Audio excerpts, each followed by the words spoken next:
Bueno, débil soy, más fuerte seré, ¿no? De veras, qué débiles somos.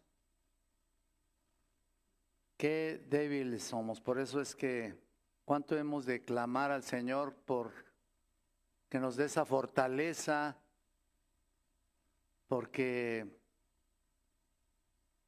solamente con su palabra, solamente con el estudio de la palabra de Dios, solamente por medio de la obediencia, seremos realmente fuertes. De otra manera, pues estaremos defendiéndonos. Ahorita estamos así bien, luego estamos mal, luego estamos bien, luego estamos mal y así nos vamos a andar. Y creo que pues no es así la cosa, ¿verdad? Bueno, esta mañana vamos a compartir una de las principales cargas, una de las doctrinas, por supuesto también. Recuerden ustedes que hemos estado predicando las doctrinas, tanto en el estudio de la mañana a las 9:30, como también en la predicación, cuando menos en lo que a mí me concierne. Luego, pues ustedes saben que el otro pastor, Jonathan, pues también está dando otros temas. Y bueno, pues que sea hay un balance, ¿no? De un alimento surtido, ¿no? Que tenga de todo, ¿no? Bueno, abran sus Biblias, por favor, en Romanos 8. Este pasaje que vamos a leer se llama, bueno, le hemos puesto la seguridad completa de la salvación, aunque hemos hablado de la seguridad constantemente. No nos hace daño volverla a remarcar, volverla a acentuar, volverla a establecer en sus vidas. Vamos a leer el pasaje y luego clamamos a nuestro Dios para que este pasaje penetre en sus corazones, en sus mentes y por supuesto sean ustedes edificados. De otra manera, puedo yo hablar aquí de 1000 cosas y ¿qué? No, si no es la palabra de Dios, que no sea nada, mejor, ¿verdad? Vamos a orar. Damos gracias, Santo y bendito Dios, porque nos has dado el privilegio de estar aquí en este púlpito por todos estos años. Y pues realmente, Señor, tú eres el único que puedes darnos aliento y fortaleza. Tú eres realmente el único que nos da la razón para vivir. Tú eres el único que penetras en nuestro corazón y en nuestra mente y en todas las áreas de nuestra vida, de nuestro cuerpo, para darnos propósito y por supuesto darnos la esperanza de la vida eterna, darnos la esperanza de que un día, por supuesto, un día estaremos en tu presencia. Un día, Señor, nos vas a llamar ¿para qué? Para estar en tu preciosa presencia y ser realmente tu pueblo, que estemos allá en tu presencia, viéndote a ti cara a cara. Santo Dios, por eso es que estamos siguiendo estas doctrinas tan importantes. Pongo en tus manos el mensaje en el nombre de Jesucristo. Amén. Bueno, una de las principales cargas, ya lo leí, todavía no lo leo, ¿verdad? Iba primero a leerlo y luego a orar, ¿verdad? Ya lo estoy haciendo al revés, disculpen. Ustedes me comprenden, ¿no? ¿Sí? ¿Sí me comprenden?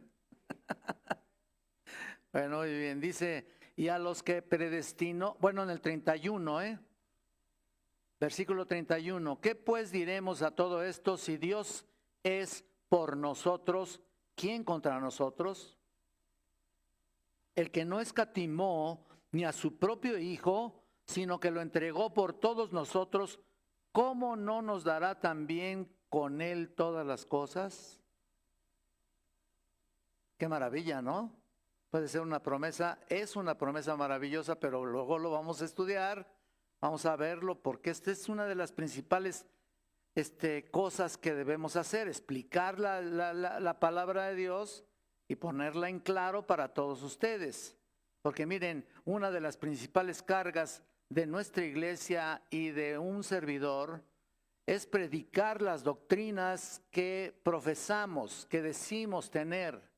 Ciertamente los maestros que están dando estudios son exactamente pues lo que la iglesia quiere, o sea, son excelentes en sus clases para sus diferentes grupos. Sin embargo, desde el púlpito desea acentuar las doctrinas como las estoy enseñando en la mañana, como les dije.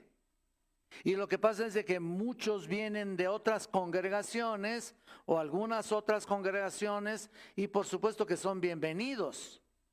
Pero mi labor es reforzarlos en lo que esta iglesia enseña. Esa es mi labor. Y por supuesto sean edificados en la sana doctrina. Y desde el versículo 28, ustedes recuerdan, Pablo nos ha estado hablando de la seguridad de la salvación y esta es una de las doctrinas centrales de todo este capítulo. Y claro que no voy a estar predicando lo mismo de las semanas anteriores, pero hoy estudiaremos las palabras más completas de toda la Escritura acerca de la seguridad del creyente. Y como les dije, esta es la mayor seguridad de nuestra gloria eterna. No hay nada que pueda hacernos dudar de la seguridad de la salvación. Nada que pueda hacernos dudar. Tienen que tener muy claro eso en sus mentes. Pero si después de lo que vamos a estudiar o lo que hemos visto, sigues teniendo dudas si eres salvo o no, o si verdaderamente has nacido de nuevo, o si por alguna razón te has analizado y no has dado frutos como debe ser, frutos dignos de arrepentimiento, o tal vez piensas que no eres cristiano, o que has perdido el interés o el entusiasmo, y hasta tal vez pienses que nunca lo fuiste. Así pasa, ¿no? O quizá creas que has perdido la salvación.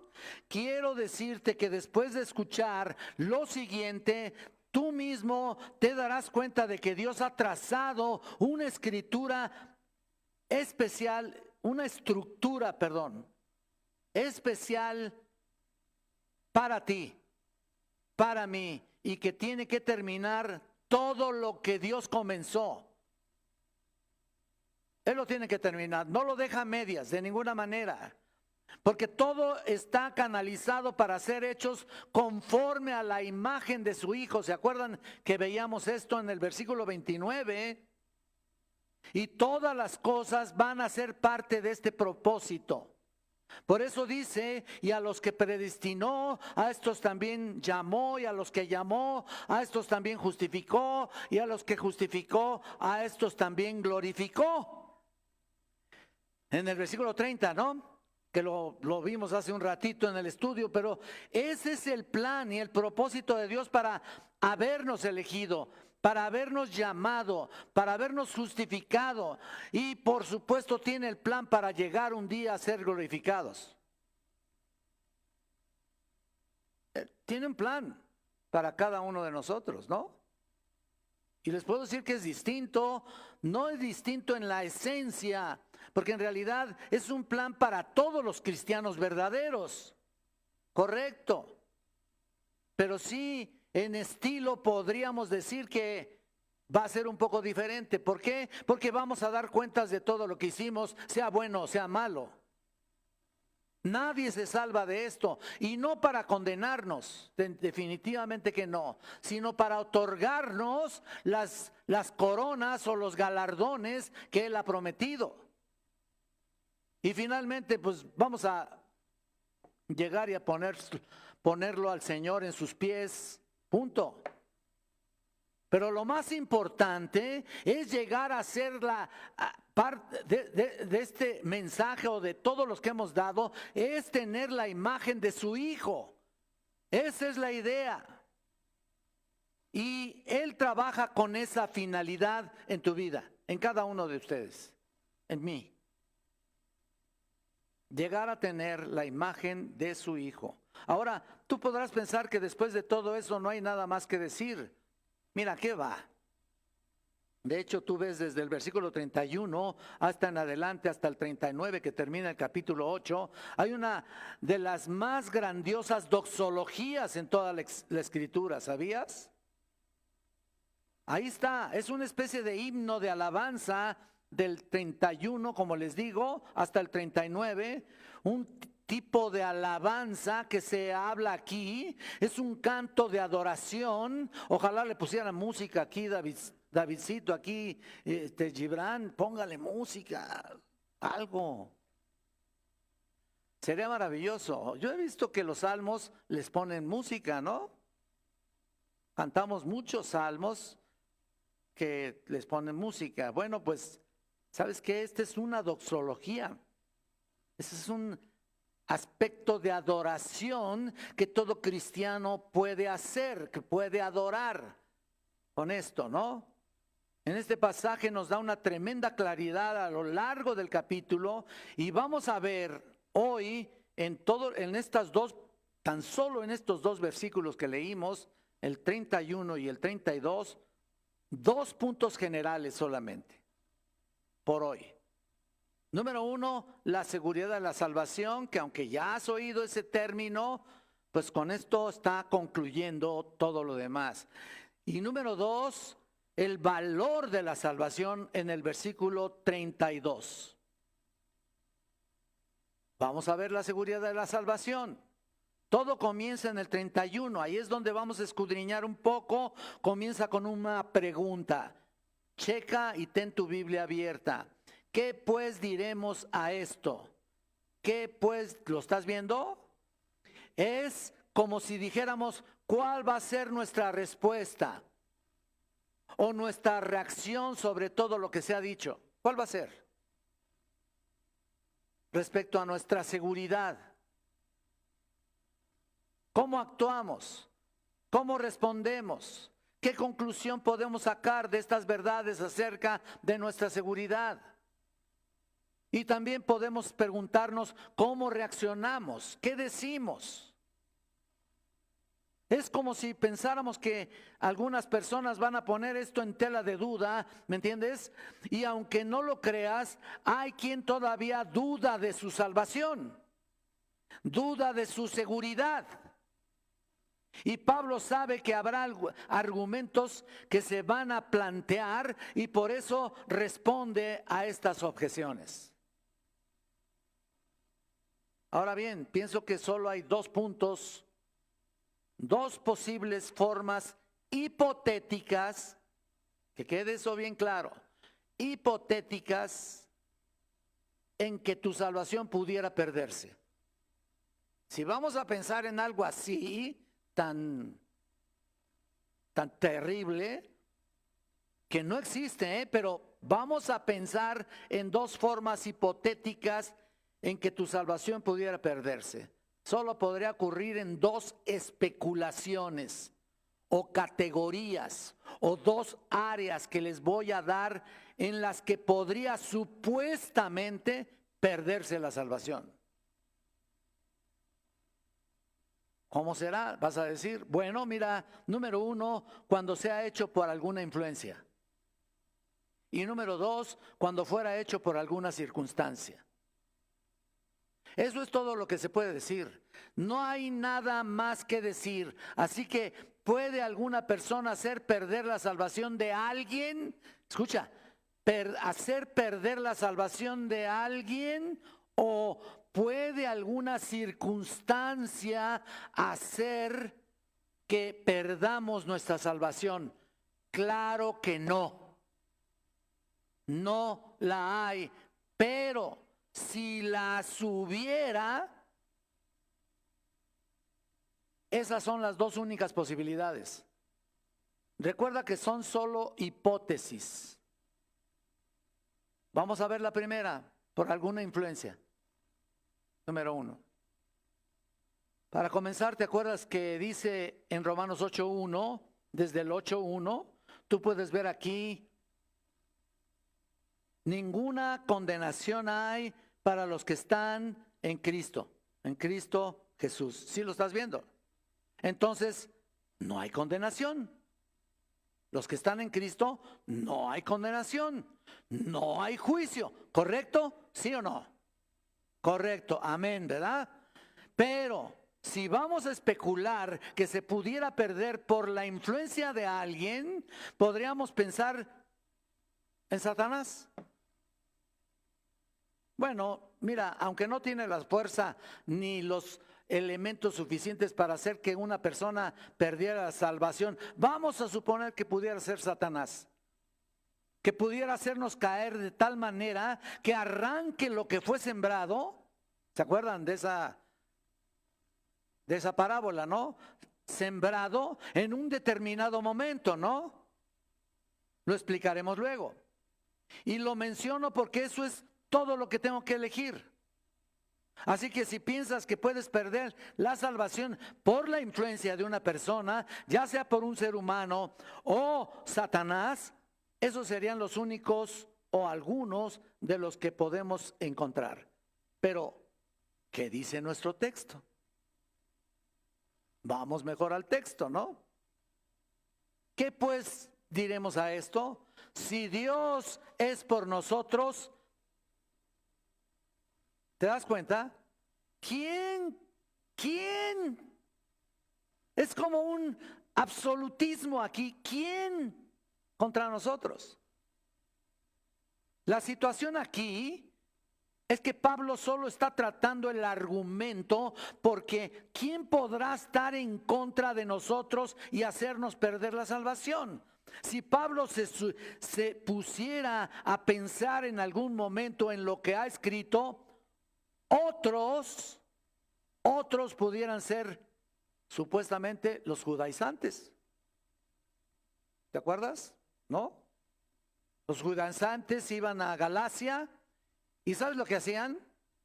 Bueno, algunos ya lo saben. Influenciaban a los cristianos y les decían: ustedes no han sido salvos porque no se han circuncidado y no han mantenido las ceremonias y ritos mosaicos. Ustedes necesitan volver atrás, eso seguirían diciendo, y ser circuncidados y guardar la ley de Moisés y mantener todas las ceremonias.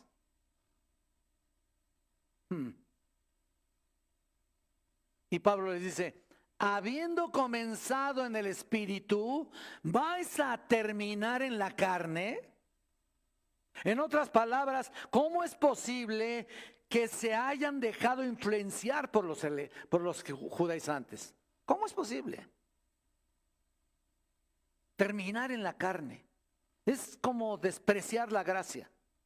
Terminar en la carne es como despreciar la gracia. En otras palabras, ¿cómo es posible que se te haya dejado influenciar por los judaizantes? No, ¿podrían los judaizantes en Galacia, los legalistas que estaban ahí, hacer que los hermanos pierdan su salvación? Claro que no.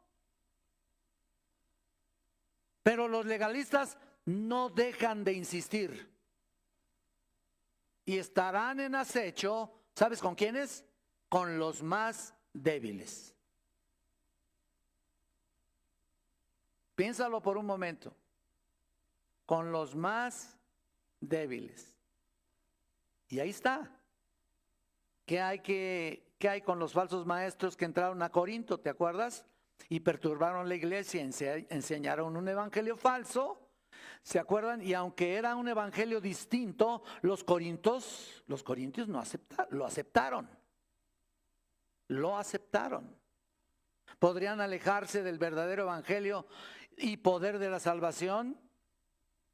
No lo creo. Pero noten, por favor, vayan a Mateo 24, capítulo 24, versículo 24. Noten ahí lo que dice. Porque se levantarán falsos cristos y falsos profetas y, escuchen eso, y harán grandes señales y prodigios de tal manera que engañarán, si fuere posible, aún a los escogidos. ¡Wow! Estos, qué tipos, ¿no? Si fuere posible engañarlos. Fíjate lo que está diciendo. pudieran ser engañados temporalmente. Yo les contestaré así: pudieran ser engañados, y también lo dije un poco en el estudio, engañados temporalmente, pero si tienen al Espíritu de Dios, los traerá nuevamente a la verdad. De hecho, recuerden que a través de la historia de los reformas, mucha gente había pensado que la salvación se perdía. Ustedes están de acuerdo, ¿no? Muchos pensaban eso. Y muchos de nosotros lo creíamos y crecimos creyéndolo. No sé si todos, pero yo creo que la mayoría.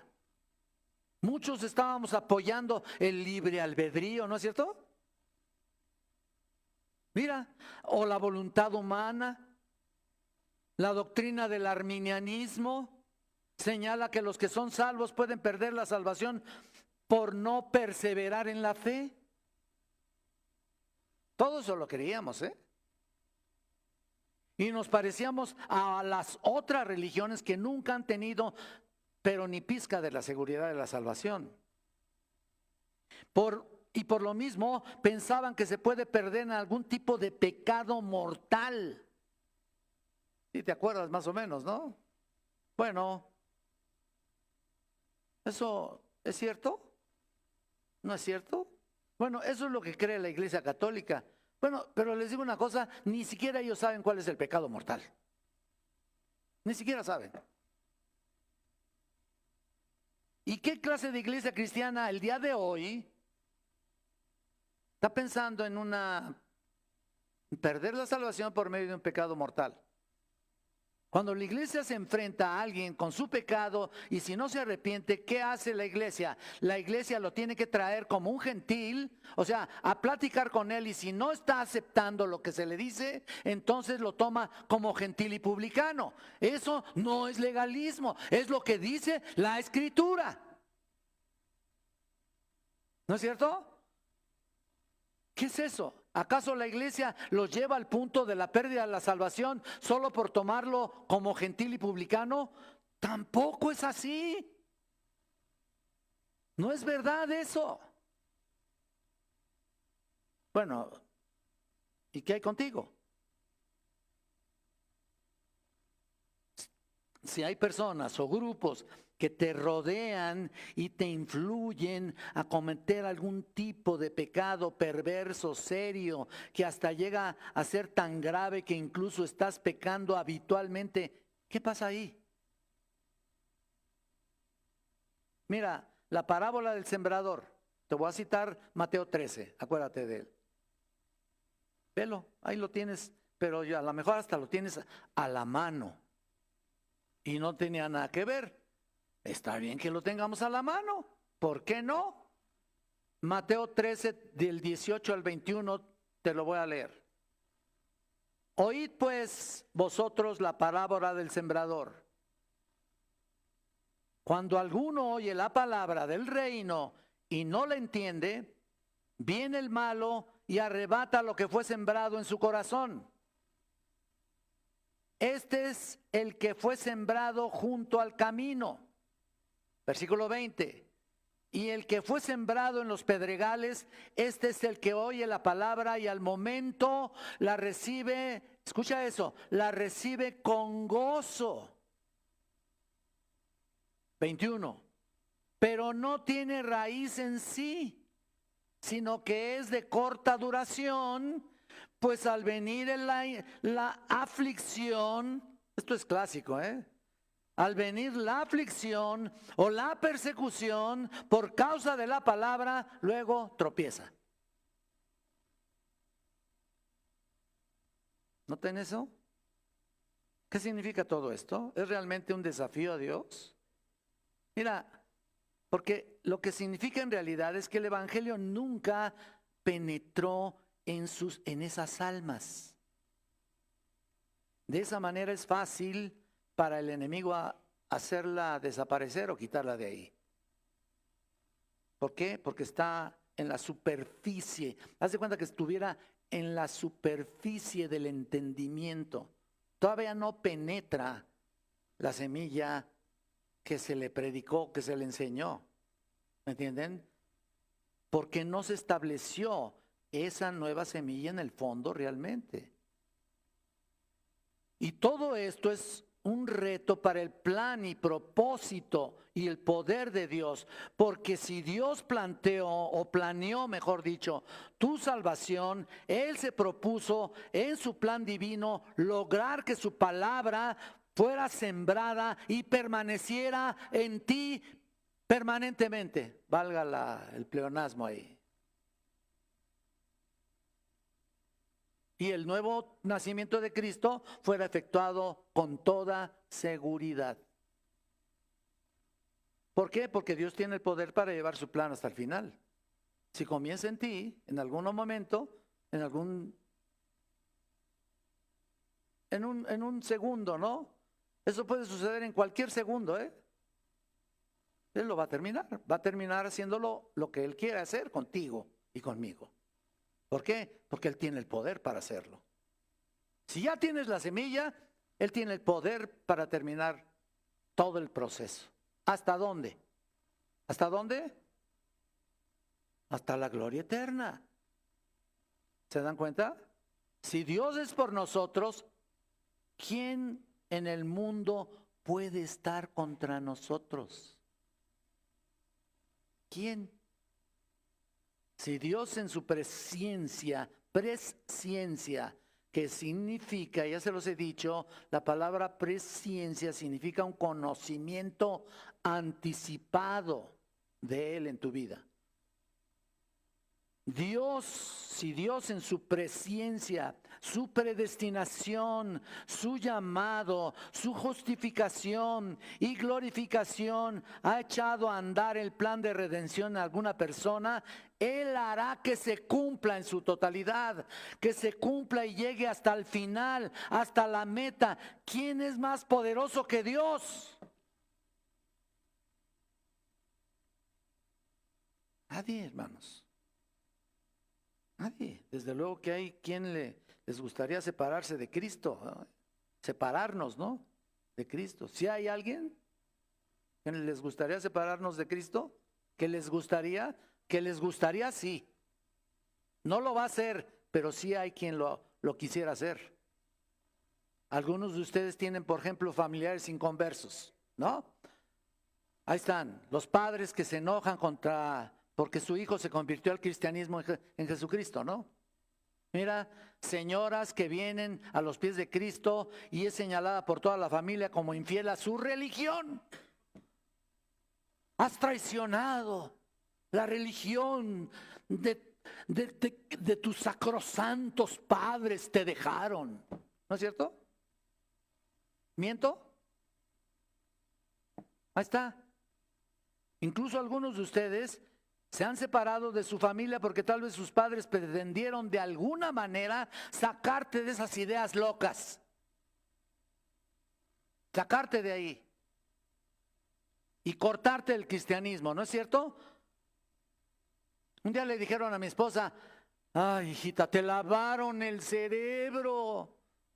Te lavaron. ¿Sabes qué le dijo? ¿Qué le contestó a mi esposa?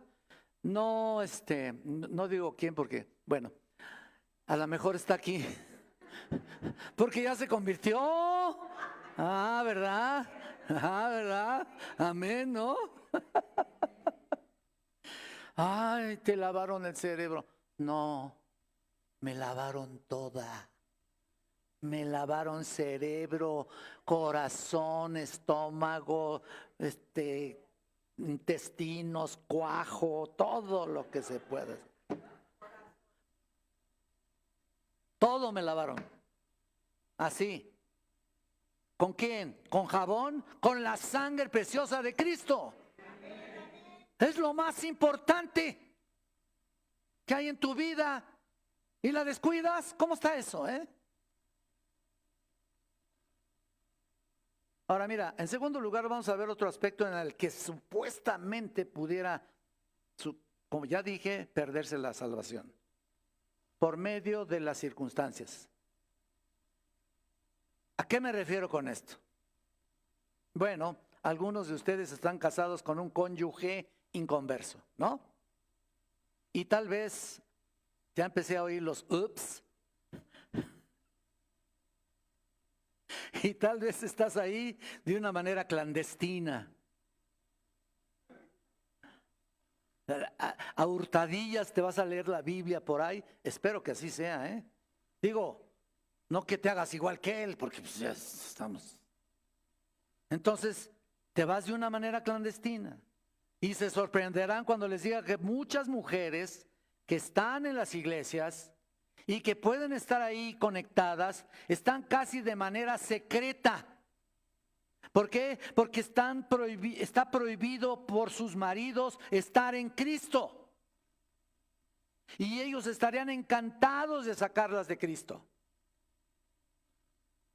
¿Hay gente así? ¿Hay hermanas así? No, dice que no. ¿Cómo que no? Si tienen maridos inconversos, ¿cómo que no? Claro, si no estás casada, pues no tienes marido, ¿no? Pero ¿por qué creen que es importante un escrutinio profundo de aquellas personas que piensan casarse, de sus vidas espirituales? Porque a lo mejor te estás casando con el monstruo de la Laguna Verde, ¿no? No se preocupen, también al revés. A lo mejor te vas a casar con la bruja del 77, ¿no? Digo, ¿por qué creen ustedes? Yo he tenido parejas que he estado discipulando o que había estado discipulando que en el camino se convierten. Tuve un estudio que estaba muy profundo, muy exhaustivo, y sucedió que uno de ellos dijo, no, ¿sabes qué? Yo ya no voy a seguir aquí. Dio la media vuelta y se fue. Dije yo, de la que te salvaste, se lo dije a ella o a él. Llega un momento en que hay un lenguaje distinto, de tal manera que ya no te deja seguir adelante. No te permite, ya estás inquieto. Y a veces así sucede.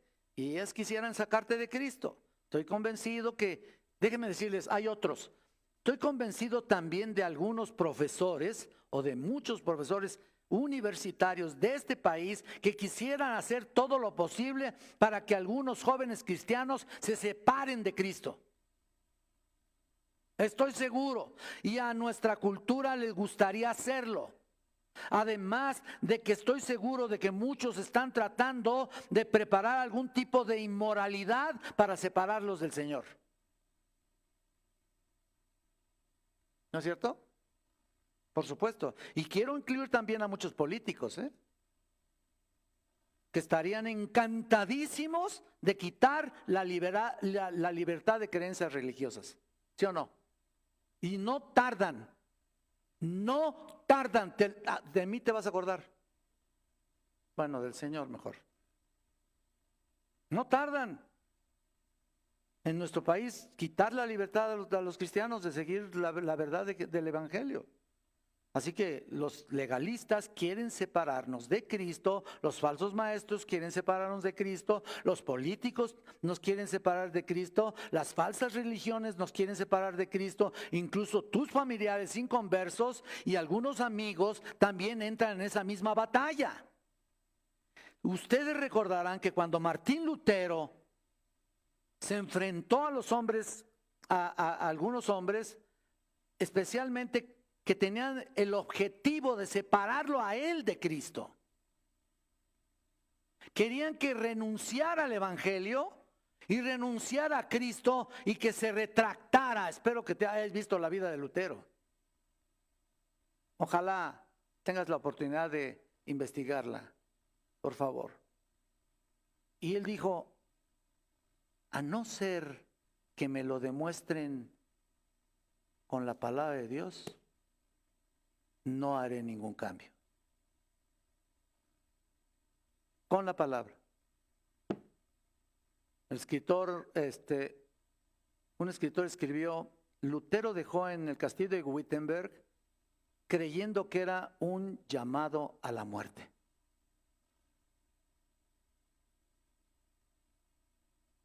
¿Te acuerdas que clavó las 99 tesis en la puerta y todo el sistema católico se dio cuenta de que se había postulado el evangelio de la salvación por gracia mediante sola fide? ¿Qué significa sola fe? Y cuando dejó Wittenberg, se refugió camino de un día de distancia a la ciudad donde finalmente vivió. Se negó a ser intimidado. Él incluso dijo que había tantos demonios en Worms como tejas en los techos de las casas. De hecho, Lutero escribió un canto maravilloso que se me olvidó pedirte, man. Castillo fuerte. Castillo fuerte es mi... ¿Sí se acuerdan, no? Ni se lo saben, ni se lo saben. Ya están diciendo. Lo vamos a cantar un día. Vamos a cantar. Y se basó en su experiencia en Worms. Toda la letra que esté ahí, si lo encuentran en algún himnario, léenla. Y si ustedes lo leen, refleja un espíritu de triunfo en sus momentos más difíciles. Por cierto, Pablo exclama ahí, si Dios es por nosotros, ¿quién contra nosotros? El sí, si Dios, el sí, siempre es condicional en la gramática griega. El sí que ustedes ven ahí es una condición completa, terminada, cumplida. No es una mera posibilidad, se puede traducir, puesto que Dios es por nosotros. Así también se puede traducir. Y luego viene la pregunta retórica, ¿quién puede hacernos daño? ¿O quién nos separará del amor de Cristo? Y la respuesta es que esté nadie, nadie, nadie. No importa que sea hasta allá atrás, Digo allá afuera. Un día voy a poner unas bocinas, sería bueno, ¿no? Encárgate, ¿no? Te dejo ese encargo. Bueno, pues se anuncian tamales, se anuncian ¿qué? ¿Qué otra cosa? Ustedes, estufas, lavadoras, señoras chismosas. Ah, no, perdón. Esa fue Cricri. Ese fue Cricri. ¿Se acuerdan de la letra? También deberían de anunciar eso, ¿no? Bueno, pues qué maravilloso es cuando entendemos bien en la palabra de Dios. Y pues Él es poderoso, tan poderoso que nadie puede separarnos, puesto que Dios es por nosotros. ¿Quién puede hacernos cambiar de opinión? Vayan al Salmo 27, por favor. Si no alcanzan a llegar ahí, yo se los leo. Dice aquí, Salmo 27, del 1 al 6. Es un salmo maravilloso, también merece una música. ¿Oyeron mis hermanos músicos? Y yo también. Pero yo en do, nada más en do. Fíjense lo que dice, y Jehová es mi luz y mi salvación, ¿de quién temeré? Jehová es la fortaleza de mi vida, ¿de quién he de atemorizarme? Cuando se juntaron contra mí los malignos, mis angustiadores y mis enemigos, para comer mis carnes, ellos tropezaron y cayeron. Aunque un ejército acampe contra mí, no temerá mi corazón. Aunque contra mí se levante guerra, yo estaré confiado. Wow. 4. Una cosa he demandado a Jehová, esta buscaré, que esté yo en la casa de Jehová todos los días de mi vida. Wow. Para contemplar la hermosura de Jehová y para inquirir en su templo. porque Él me esconderá de su tabernáculo en el día del mal. Me esconderá en lo reservado de su morada, sobre una roca me pondrá en alto. Luego levantará mi cabeza sobre mis enemigos que me rodean, y yo sacrificaré en su tabernáculo sacrificios de júbilo, cantaré y entonaré alabanzas a Jehová. Sea lo que sea con nosotros, nada nos pasará. Qué hermoso, ¿no? Dios está con nosotros, por eso es que es la insistencia de seguir analizando un poquito este capítulo 8. De hecho, tú puedes ver ir atrás desde el versículo del capítulo 3, 21, donde introduce el Evangelio de la Justificación, hasta el 8:30, que es donde vamos a terminar este capítulo, que puede verse con claridad su seguridad. Es por eso que envió a su Hijo al mundo y nos otorga la fe en justicia de Cristo. Él perdona todos nuestros pecados y planta su Espíritu Santo en nosotros, lo planta aquí. El que tiene el Espíritu es de Él. Entonces, si Pablo dice que si Dios es por nosotros, entonces nadie puede tener éxito contra nosotros.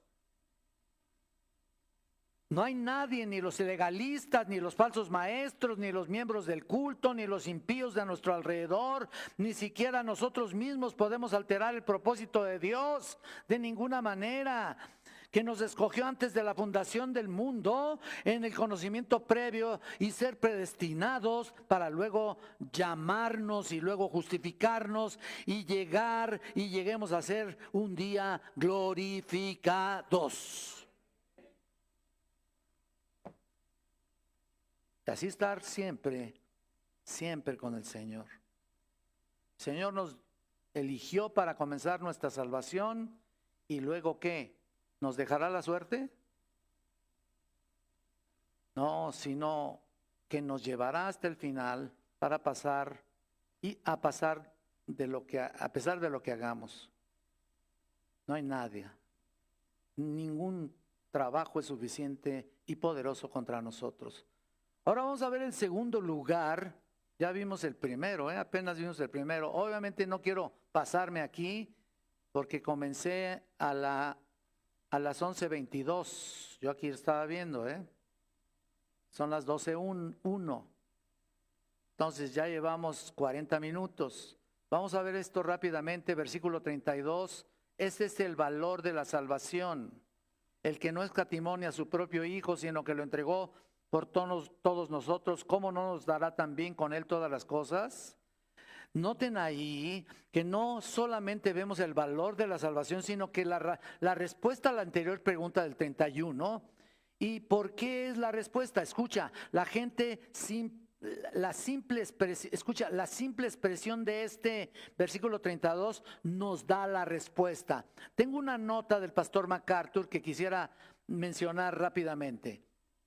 Y cito: si Dios nos ha dado a su Hijo para salvarnos, ¿cómo podría ser posible que estuviera dispuesto a sacrificar, escuchen, a sacrificar a su propio Hijo por amor a quienes creen en Él y después expulsarlos del reino a algunos creyentes que fueron comprados por precio de sangre? ¿Cómo es posible? Si Dios nos amó tanto mientras éramos todavía pecadores perdidos hasta el punto de entregar a su propio Hijo por todos nosotros, ¿estaría dispuesto, escuchen, a darnos la espalda después de habernos limpiado de pecado y habernos declarado justos delante de Él? ¿Delante de sus ojos? Fin de la cita. Esta es la mayor prueba de la gracia, hermanos. Miren, Dios nos amó, nos escogió antes de la fundación del mundo y nos predestinó en una relación de amor que dura por siempre. Su amor es seguro, su amor es tan fuerte que tiene como finalidad concluir lo que comenzó, como dije de un principio. Romanos 5 por eso dice, cuando éramos enemigos de Dios, nos amó tanto que envió a su Hijo. Éramos enemigos de Él. Entonces, si cuando éramos sus enemigos nos amó lo suficiente para dar a su Hijo, ¿qué es mayor? ¿Qué es el mayor de los sacrificios? ¿no nos dará todas las cosas necesarias para mantenernos? ¿No? ¿No vas a estar bajo su cuidado? Claro que sí. Eso es lo que Pablo dice. Ese es el punto de Pablo. Dios ya nos ha dado lo mejor, que es la salvación, y ya nos ha dado mucho. Y ustedes ven la frase, el que no escatimó. Vean ustedes, el que no eximió. La palabra significa literalmente no se detuvo o no perdonó. Y claro que si no se detuvo, no va a desechar la obra de su Hijo. Y si su Hijo murió en la cruz y Dios no perdonó el castigo que sufriría como pago por nuestros pecados, entonces es impensable que Dios retrocediera de su plan. ¿Entienden? ¿Me explico? Eso sería despreciar y deshacer lo que el Hijo ha logrado. ¿Ven? Es como desdeñar el sacrificio del Hijo de Dios. No podemos hacer eso, ¿verdad? Para llevar el castigo de todos nosotros. Así que si se entregó a su Hijo por todos nosotros, ¿no nos dará también junto con su Hijo también todo lo que necesitamos para llevarnos a la gloria? Cualquiera que sea la gracia que necesitemos, cualquiera que sea la fuerza que se necesite, cualquiera que sea la sabiduría que se necesite, nos la dará. Pida a Dios que Él da abundantemente y sin reproche. Ahora, si no escatimó a su Hijo, Él nos dará todo. Y esto nos recuerda a Génesis 22, 12, acerca del sacrificio de Isaac. ¿Tú te acuerdas? Abraham estaba por ahí, estaba dispuesto a entregar a su hijo. Un día Dios le dijo, dame a tu hijo, a tu único. ¿Y qué dijo Abraham? Ah, ¿qué pasó? ¿Qué pasó? Me vas a dar el hijo de la promesa, yo que estoy ya bien ruquito y no me das un hijo. Oye, me lo prometiste y ahora me lo quieres quitar. ¿Dijo eso? ¿Qué dijo? Nada, no dijo nada, simplemente actuó, simplemente obedeció sin dudar. Así que lo llevó y aunque ya conocen la historia, lo puso ahí sobre el altar que había preparado para ser sacrificado a su propio hijo y extendió a Abraham su mano y tomó el cuchillo para degollar a su hijo. Entonces el ángel de Jehová le dijo, o le dio voces desde el cielo y dijo, Abraham, Abraham, no extiendas tu mano contra el muchacho, ni le hagas nada porque ahora sé que temes a Dios. Ahora sé eso. Ya no me lo has negado ni me lo has rehusado a tu único hijo. Abraham estaba dispuesto a no escatimar a su propio hijo y hundir su cuchillo en el pecho de Isaac. Tú puedes darte cuenta que esa es la imagen de Dios al ofrecer a su único hijo. Abraham solo tenía un hijo legítimo y ese hijo era el hijo de su amor, el hijo de sus entrañas, de su promesa. En ese hijo serían benditas todas las naciones de la tierra y se lo estaba pidiendo. A través de ese hijo vendrían bendiciones al mundo y sin embargo estaba dispuesto a ofrecerlo. Te lo doy. Entonces la imagen de esa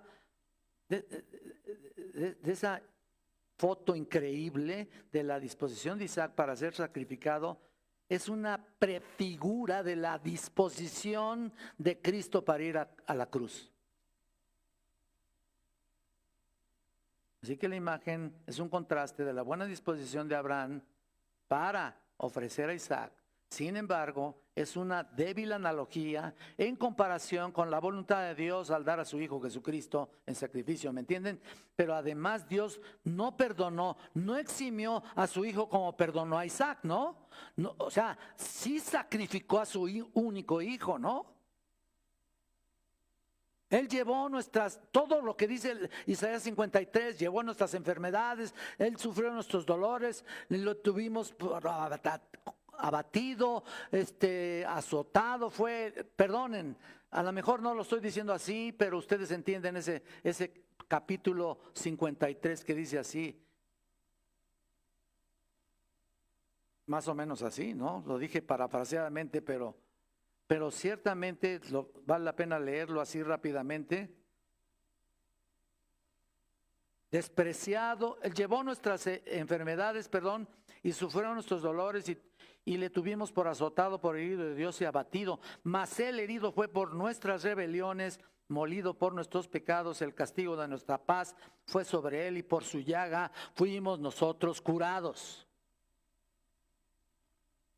Así que la imagen es un contraste de la buena disposición de Abraham para ofrecer a Isaac. Entonces, Dios no perdonó, no eximió a su hijo, pero nos ayuda a comprender, a compararla con nuestro Señor, la imagen de Isaac con la de nuestro Señor. Porque de tal manera amó Dios al mundo, ¿te acuerdas? Que ha dado a su hijo, no eximió, que ha dado, que no eximió. De hecho, cuando leemos Isaías 53:10, bueno, ya lo leímos, es realmente increíble. Lo has leído muchas veces y sin duda te quebranta un poco ahí. La imagen misma de Cristo, y aún así, ¿saben qué hacen los judíos actualmente con esta página 53? ¿La esconden o la cortan? Porque no quieren de ninguna manera que nada se le parezca a un hombre que fue sacrificado en la cruz por nuestros pecados. Entonces, vean nada más, ¿no es increíble? Todo eso Jehová quiso quebrantarlo, sujetándole a padecimiento. Ese es el punto. ¿Recuerdan ustedes cuando dice ahí, Dios mío, ¿por qué me has desamparado?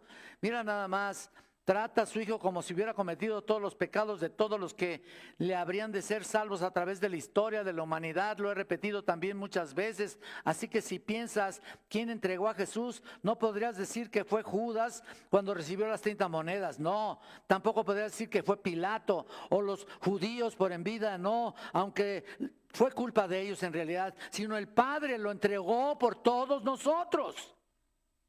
Él lo entregó. El nosotros es un pronombre personal interesante, ya que nos otorga mucha mayor seguridad. Somos la causa por la que se entregó por todos nosotros. Hay un canto que yo entonaba hace muchos años y que todavía me sigue quebrantando. Fuimos razón de los planes de Dios. Entonces, no solamente lo que Dios amó previamente, sino los que aman a Dios, porque nos ha llamado por Él para salvación. El nosotros son los que son llamados conforme a su propósito.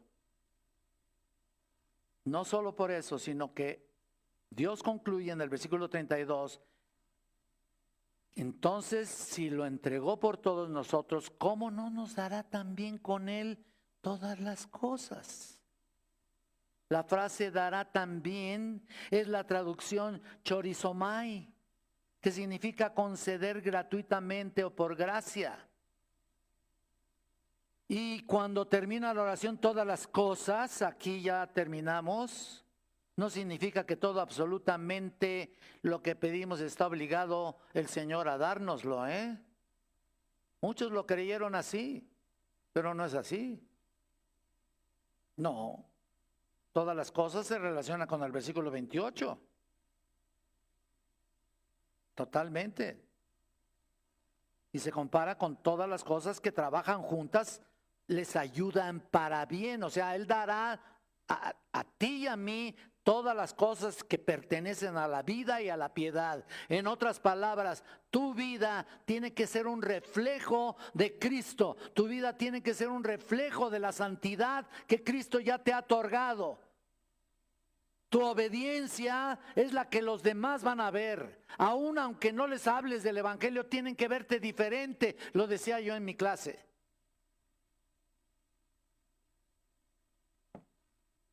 El que no escatimó a su propio hijo, sino que lo entregó por todos nosotros. Todas las cosas. Por lo tanto, cumplirá su propósito al llevarnos a la gloria. Y la conclusión entonces es que no hay ningún ser humano que pudiera llegar a interrumpir el plan de Dios.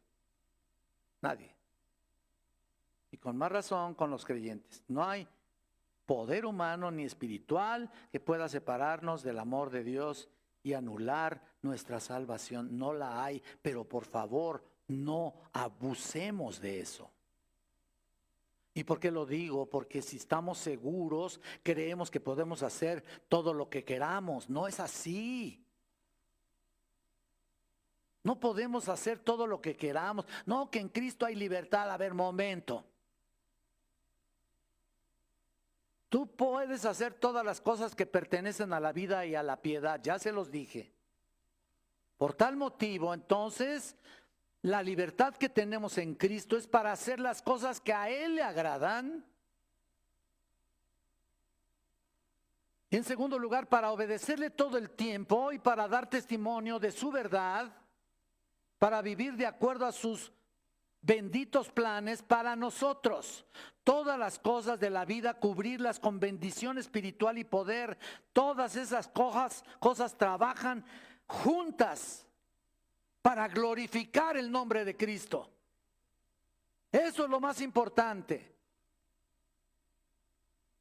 Entonces, ¿tienes libertad de hacer todas las cosas? ¿Te va a dar para hacerlas? Sí, correcto. Pero no en todas las cosas vas a tener la libertad de hacer todas las demás porquerías que hacías tú y que hacía yo antes de ser cristiano. No puedes hacerlo. Y si lo haces, entonces no me digas que eres cristiano. Claro que si cometes un pecado esporádicamente, de aquí y de allá, tal vez transitoriamente, tal vez circunstancialmente, porque seguimos pecando. Claro, sí seguimos pecando hasta con el pensamiento. Y no me digas que no. Porque hay quien piensa que no, el cristiano ya no peca. Mentira de mentiras. Entonces, ¿dónde está Romanos 7? Lo que no quiero hacer, eso hago, ¿te acuerdas? Hay una ley en mí, que el pecado está en mí. Mientras el cuerpo todavía siga aquí, batallando con tu vida espiritual, mientras estés aquí, todavía el espíritu y la carne se oponen entre sí para que no hagáis lo que quisierais. Todavía va a haber esa lucha. Pero en Cristo somos más que vencedores. Que si nuestros pecados, si confesamos nuestros pecados, Él es fiel y justo para perdonar nuestros pecados y limpiarnos de toda maldad, pero cuidado con que tu seguridad no se vuelva un abuso de libertad o de libertinaje. Estamos bajo la capa protectora de nuestro Señor a través de las Escrituras. Amén, hermanos. Bendito Dios. Te alabamos con todo nuestro corazón. Sabemos que tenemos todavía muchas cosas que tienes que quitar, que debemos confesarte, mejor dicho. Aún muchas cosas que, Señor, nos darás y nos seguirás dando. Porque tú, Señor, has hecho posible nuestra salvación por medio de tu obra redentora, y gracias a ese llamado, gracias a esa justificación, gracias a esa glorificación, Señor, estamos aquí. Tú seguirás tratando con nuestra vida, así que no nos quejemos, Señor. Ayúdanos a no quejarnos, sino a verdaderamente tomarlo como quien viene de ti. Ayúdame, Señor, a seguir predicando de acuerdo a tu palabra. Gracias por esta iglesia, que siga creciendo tanto espiritualmente como numéricamente, Señor, lo cual tendremos bastante trabajo para hacer.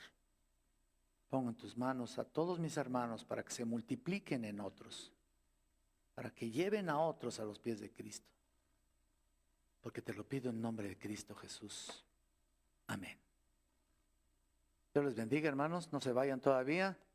Todavía no termina todo. Falta un poquito y nada más.